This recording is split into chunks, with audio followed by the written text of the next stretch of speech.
Tayo na rito. Upang pag-usapan ang katipunan. Iyan na naman ba ang katipunan? Hindi natin alam ang sinunod ng Panginoon. Hindi kung gano'n, gumawa na lang tayo ng panibagong pamahalaan. Tama.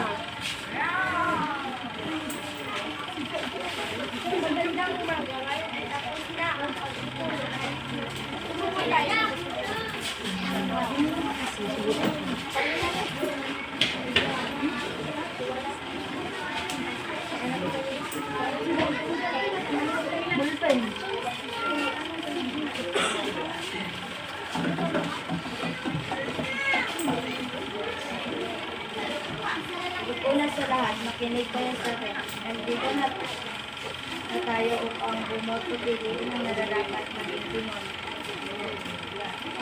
Ating bilangin ang boto ng sambayanan.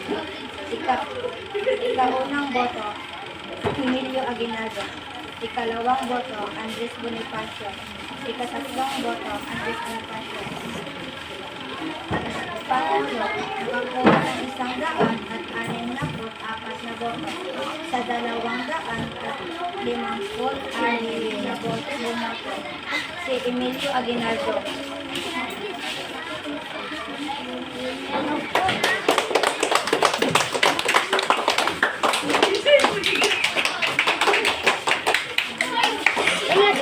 Ang interior ay si Andres Bonifacio.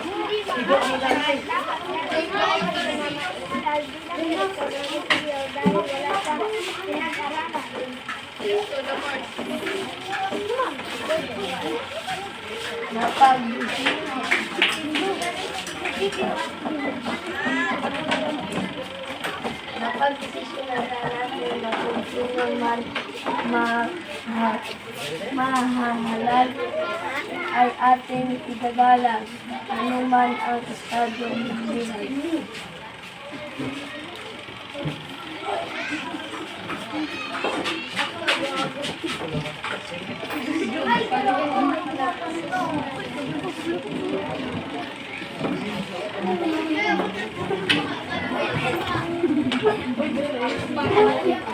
Kung nagkadami